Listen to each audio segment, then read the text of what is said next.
हाँ तो बताओ बच्चों, एक इंसान के शरीर में सबसे लंबी हड्डी कौन सी होती है और उसका क्या नाम है? कविता मैम इस सरकारी स्कूल की बायोलॉजी टीचर हैं। उसने जो सवाल पूछा था, सारे बच्चे उसका जवाब याद करने में लग गए। तभी उनकी नजर क्लास में लास्ट बेंच पर बैठी एक बच्ची पर पड़ी जो अपना सर खुजला रही थी और उसने काफी देर बाद आंसर बताने के लिए अपना हाथ उठाया। अरे वाह सिंड्रेला, तुम्हें आंसर पता है? जी हाँ मैडम। तो बताओ फिर। मैडम जी, वो हमारे शरीर की जांघ की हड्डी सबसे ज्यादा लंबी होती है। अरे वाह, शाबाश। और उसे क्या कहते हैं? मैडम जी, उसे फीमर कहते हैं। Very good Cinderella. सारे बच्चे सोचते रह गए और तुमने सर खुजलाकर एकदम सही जवाब दे दिया। कविता मैम की ये बात सुनकर वहाँ मौजूद सारे बच्चे हंसने लगे और उनकी हंसी सुनकर सिंड्रेला उदास हो गई। कविता मैम को समझ ही नहीं आया कि उन्होंने ऐसा क्या कह दिया कि सारे बच्चे हंसने लगे और सिंड्रेला मायूस हो गई। फिर अगले दिन, बच्चों, आज का सवाल है कि एक स्वस्थ इंसान का दिल 1 मिनट में कितनी बार धड़कता है? बच्चे फिर से जवाब याद करने की कोशिश करने लगे कि तभी सिंड्रेला ने सर खुजलाते हुए हाथ खड़ा किया। अरे वाह सिंड्रेला, फिर से शाबाश। बताओ उत्तर क्या है? मैडम, 60 से लेकर 100 बार तक। वेरी गुड सिंड्रेला, तुम्हारा दिमाग तो बहुत तेज दौड़ता है। कविता मैम के मुंह से अपनी तारीफ सुनकर सिंड्रेला बहुत खुश हुई। पर तभी किसी शरारती बच्ची ने कहा, हाँ, इसका दिमाग बहुत तेज दौड़ता है क्योंकि इसकी सर में जुएं भी तो उतनी ही तेजी से दौड़ती हैं। उस बच्चे की बात सुनकर फिर से क्लास के सारे बच्चे हंसने लगे। अब की बार कविता मैम ने भी ये बात सुन ली थी। उन्होंने उस शरारती बच्ची को बहुत डांट लगाई और फिर उन्होंने सिंड्रेला की तरफ देखा जो लगातार रोए जा रही थी। तो उन्होंने जाकर उसे समझाकर चुप करा दिया। फिर कुछ दिनों के बाद स्कूल में परीक्षाएं हुई, लेकिन सिंड्रेला जो क्लास में सारे सवालों के जवाब सही देती थी, वो 100 में सिर्फ 40 नंबर ही ला पाई। उसके नंबरों को देखकर कविता मैम हैरान थी। तो उन्होंने सिंड्रेला को अपने पास बुलाया और पूछा, सिंड्रेला, ये क्या है बच्ची? तुम्हें तो हर सवाल का जवाब पता होता था, फिर परीक्षा में क्या हुआ? इतने कम नंबर? सॉरी मैडम, आगे से ऐसा नहीं होगा।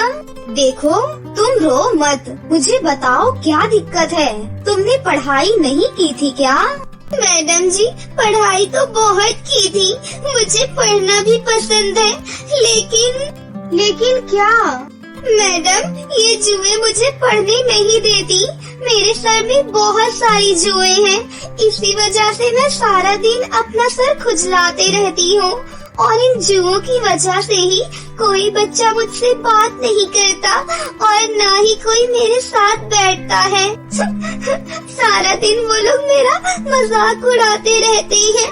सिंड्रेला की बात सुनकर कविता मैम ने पहली बार उसके सर को ध्यान से देखा तो उन्होंने भी महसूस किया कि वाकई सिंड्रेला के सर में बहुत सारी जुएं हैं और साफ साफ दिखाई दे रही हैं। तुम परेशान मत हो बेटा, सब कुछ ठीक हो जाएगा।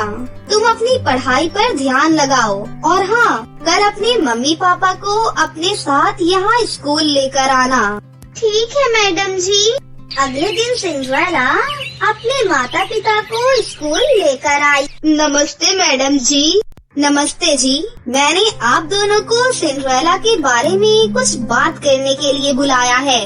देखिए, आपकी बेटी पढ़ने में बहुत होशियार है, लेकिन फिर भी उसकी सारी मेहनत बेकार हो जाती है। वो बस जैसे तैसे पास ही हो रही है। जी हाँ मैडम जी, सिंड्रेला ने बताया हमें। वो बेचारी अपने सर के जुओं से बहुत परेशान है। सिंड्रेला ने हमें बताया था कि वो सारा वक्त अपने सर में खुजली करती रह गई और उतने में पेपर का समय पूरा हो गया, जबकि उसे सब कुछ आता था, पर फिर भी वो सब कुछ नहीं लिख पाई। हाँ, तो यही बात तो मैं आप दोनों से कहना चाहती हूँ कि सिंड्रेला को अपने सर की सफाई रखनी चाहिए और आप दोनों को इस बात पर ध्यान देना चाहिए। नहीं मैडम जी, बात वो नहीं है। वो अपना सर हमेशा साफ रखती है, रोज नहाती भी है, पर जुएं उसके सर से जाती ही नहीं। उसकी इस बीमारी से तो हम बहुत परेशान हैं। देखिए, एक बात तो समझ लीजिए कि ये कोई बहुत बड़ी बीमारी नहीं है। कई बार गंदगी की वजह से भी सर में जुएं पड़ जाती हैं और कई बार कुछ और कारणों से भी ऐसा हो सकता है। मैडम, हमने इसका इलाज कराने की भी कोशिश की। वो एक डॉक्टर थे, डरला मटोजी। हाँ, मैं समझ गई, डर्मेटोलॉजिस्ट। फिर क्या हुआ? उनकी फीस और इलाज बहुत महंगा था, तो हम उनके पास जा नहीं पाए। मैं एक छोटा सा किसान हूँ, मेरे पास ज्यादा पैसे नहीं हैं। अच्छा, एक काम कीजिए, मैं ये पता लिख कर दे रही हूँ, आप उन डॉक्टर से मिल लीजिए। ये भी डर्लामटोजी है? हाँ, ये भी वही है और बहुत अच्छे डॉक्टर हैं। पर मैडम जी, इनकी फीस। आप फिक्र मत कीजिए, वो मेरे पति हैं, आपसे इलाज के पैसे नहीं लेंगे। कविता मैम की बात सुनकर सिंड्रेला की माता पिता को बड़ी राहत मिली। अगले ही दिन वो सिंड्रेला को डॉक्टर विजय के पास ले गए। डॉक्टर साहब नमस्ते। नमस्ते।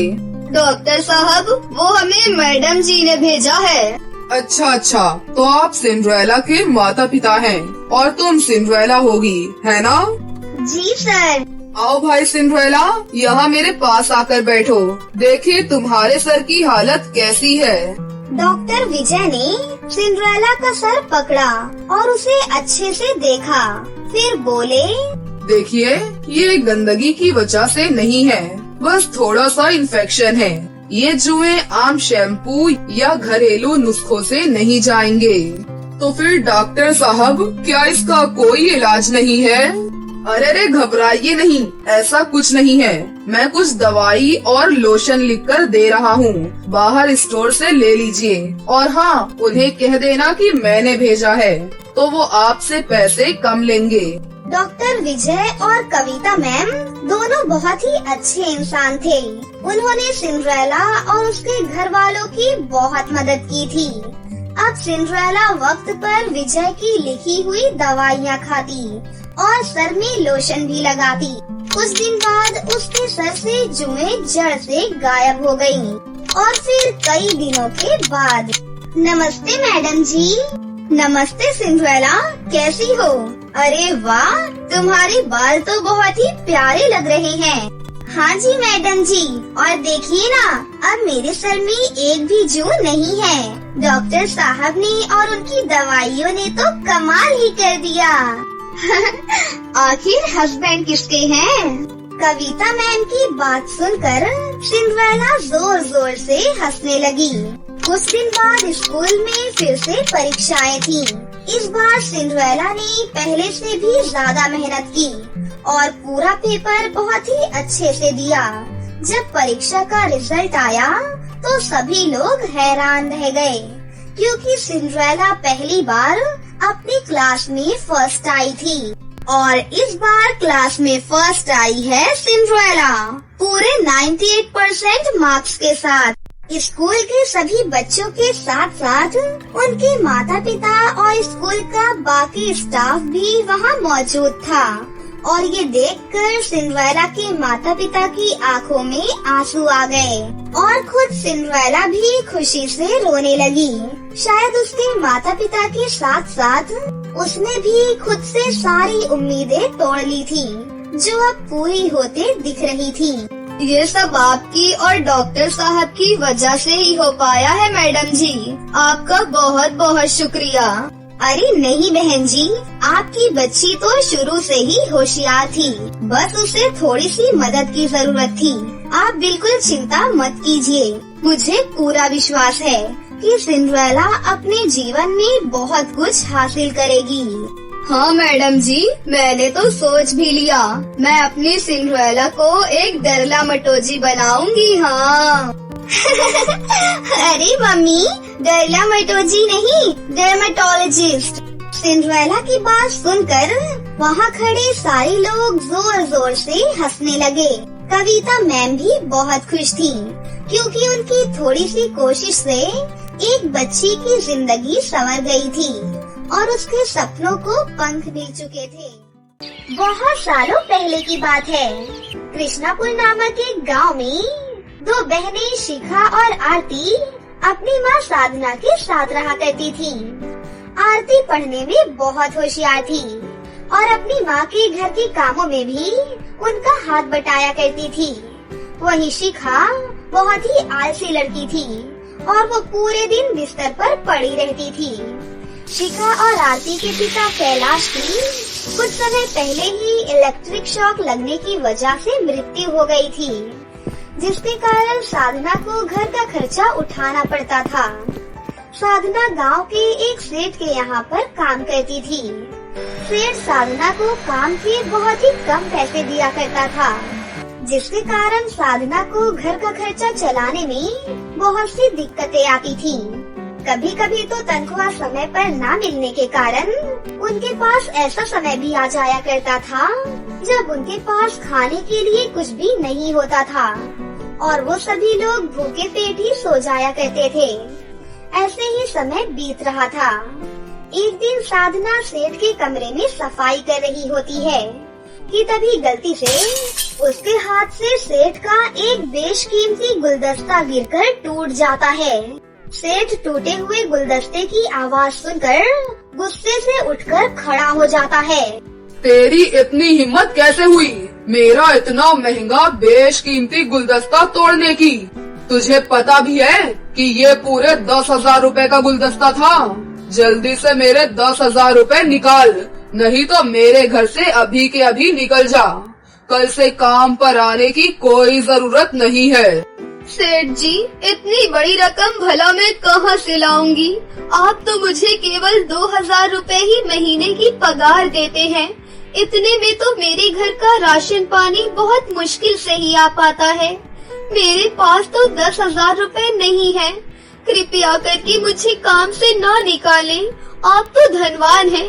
हमारे घर का चूल्हा आपके यहाँ मजदूरी करके ही जलता है। कृपया करके आप मुझे काम से ना निकालें। मेरी तो बच्चियाँ भी हैं। मैं तो भूखे पेट गुजारा कर लूंगी, पर उन मासूमों को तो कुछ न कुछ खिलाना ही पड़ेगा ना। वो सब तो ठीक है, लेकिन इस नुकसान की भरपाई कौन करेगा? मुझे कुछ नहीं पता। जब तुम मेरे 10,000 रुपए मेरे हाथ में दे दोगी, उस दिन से मैं तुझे वापस काम पर रख लूंगा। चल, अब खड़ी खड़ी मेरा मुंह क्या देख रही है? मेरे घर से इसी वक्त निकल जा। ऐसा कहकर सेठ साधना को काम से निकाल देता है। साधना घर जाकर अपनी बेटी आरती को बोलती है, आरती बेटा, मुझे माफ कर दो। अब मैं तुम्हारा पेट कैसे भरूंगी? आज का दिन मेरे लिए बहुत ही खराब दिन था। आज सेठ ने मुझे काम से निकाल दिया। अब तुम ही बताओ, मैं घर का खर्चा कैसे चलाऊं? माँ, आप केक बनाने का काम कर सकती हो। केक बेचकर जो पैसे आएंगे उससे हम अपने घर का खर्चा चला सकते हैं। एक बार आप जरा सोचिए तो। तुम ठीक कह रही हो बेटी।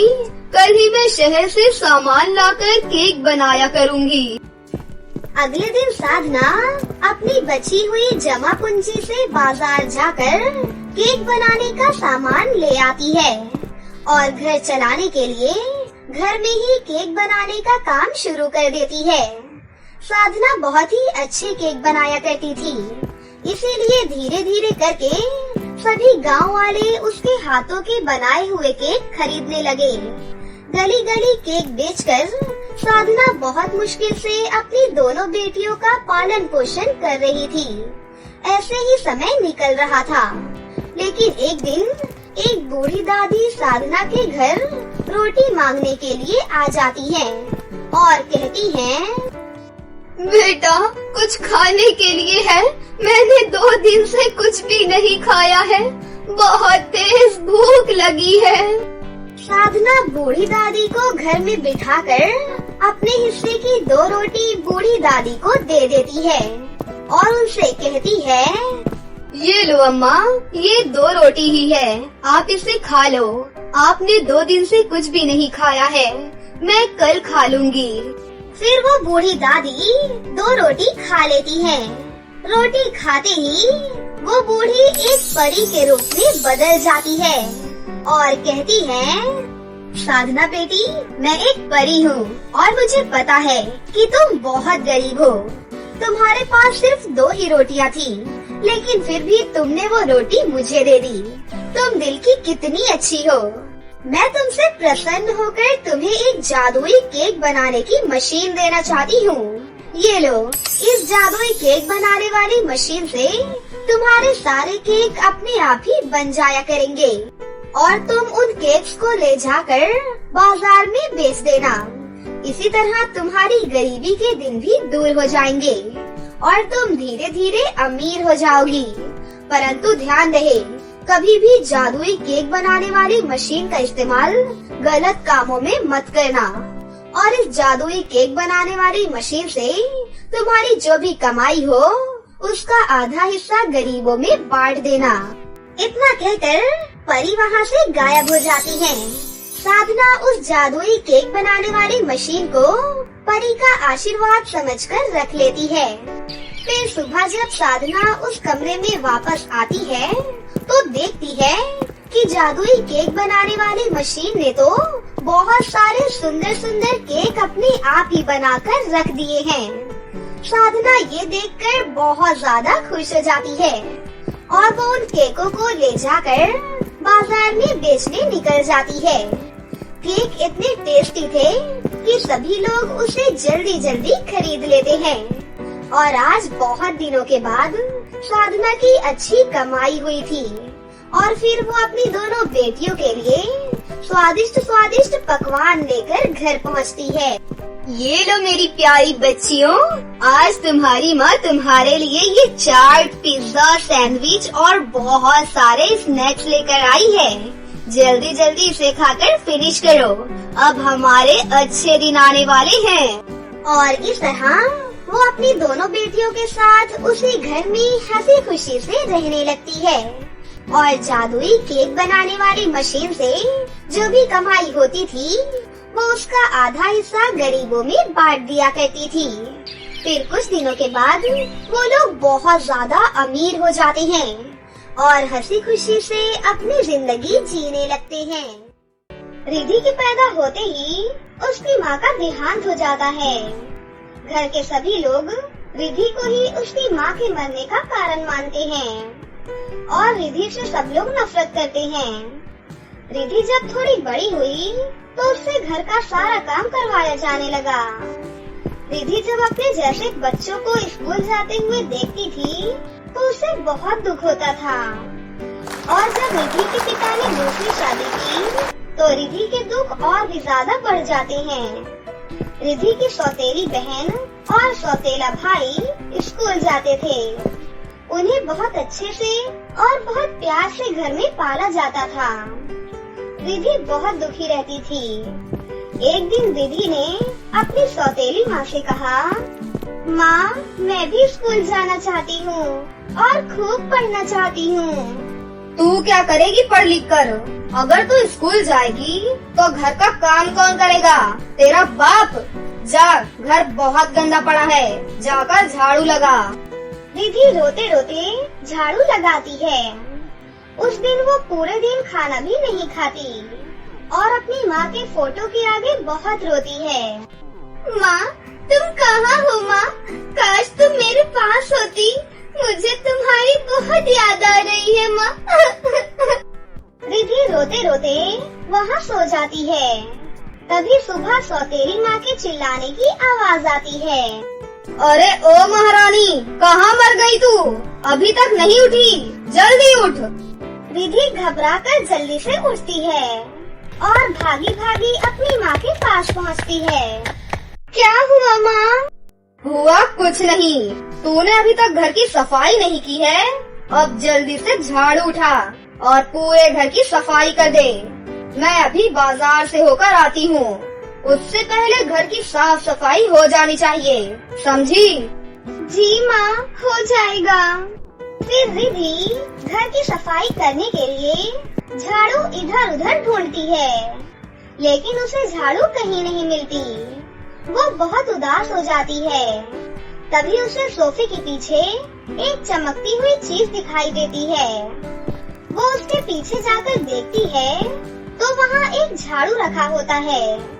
वो नई झाड़ू देखकर बहुत ही ज्यादा खुश हो जाती है और कहती है, अरे वाह, कितना सुंदर झाड़ू है। आज मैं इसी झाड़ू से झाड़ू लगाऊंगी। ये कहकर रिधि जैसे ही वो झाड़ू अपने हाथ में लेती है, उसमें से एक आवाज आती है। रुको रिधि, मैं कोई मामूली झाड़ू नहीं हूँ, मैं एक जादुई झाड़ू हूँ और मुझे तुम्हारी माँ ने तुम्हारी मदद करने के लिए भेजा है। अब तुम्हें घर का कोई काम करने की कोई जरूरत नहीं पड़ेगी। अब मैं तुम्हारा सारा काम कर दिया करूँगा। इतना बोलकर झाड़ू मिनटों में पूरे घर की सफाई कर देता है। ये देखकर रिधि बहुत खुश होती है। फिर रिधि की सौतेली माँ बाजार से घर वापस आ जाती हैं, तो देखती हैं कि घर बहुत ही ज्यादा चमक रहा है। ये देखकर वो हैरान हो जाती हैं और कहती हैं, घर की तो सफाई हो गई, अब जा, बाथरूम में बहुत सारे कपड़े रखे हैं, उससे भी धो दे। फिर रिधि बाथरूम में कपड़े धोने जाती है और जैसे ही कपड़े धोने बैठती है तो वो देखती है कि जादुई झाड़ू उसके बगल में ही रखा है। ये देखकर रिधि बहुत ही ज्यादा खुश हो जाती है। फिर जादुई झाड़ू कपड़ों को भी चुटकियों में साफ कर देता है। अब रिधि को घर में कोई भी काम करना नहीं पड़ता था, सारा काम जादुई झाड़ू कर दिया करता था। रिधि की सौतेली माँ को ये सब हजम नहीं होता कि आखिर इतना सारा काम ये लड़की इतनी जल्दी और इतने अच्छे से कैसे कर देती है। फिर उसका शक उस पर बढ़ने लगता है और वो रिधि पर नजर रखने लगती है और एक दिन गुस्से में आकर वो रिधि को बहुत डांटती है और उसकी पिटाई भी करती है और उससे पूछती है, बता मुझे, तेरा सारा काम कौन कर देता है? कौन तेरी मदद करता रहता है? बता जल्दी। कोई नहीं माँ। मुझसे झूठ बोलती है? अभी रुक, अभी तुझे बताती हूँ। फिर वो रिधि को बाथरूम में बंद कर देती है। रिधि बाथरूम में रो रही होती है कि तभी जादुई झाड़ू वहाँ आ जाता है। चुप हो जाओ रिधि, जिसने तुम्हारा ये हाल किया है मैं उसे नहीं छोड़ूंगा। इतना कहकर जादुई झाड़ू रिधि की सौतेली माँ के कमरे में जाता है और सौतेली माँ की खूब अच्छे से धुलाई करने लगता है, जिससे वो बहुत जोर जोर से चिल्लाने लगती है। अरे अरे बचाओ मुझे, अरे कोई मुझे बचाओ, अरे कोई है। अब जब भी सौतेली माँ रिधि को सताती तो जादुई झाड़ू सौतेली माँ की खूब पिटाई कर देता था और जादुई झाड़ू सौतेली माँ को दिखाई भी नहीं देता।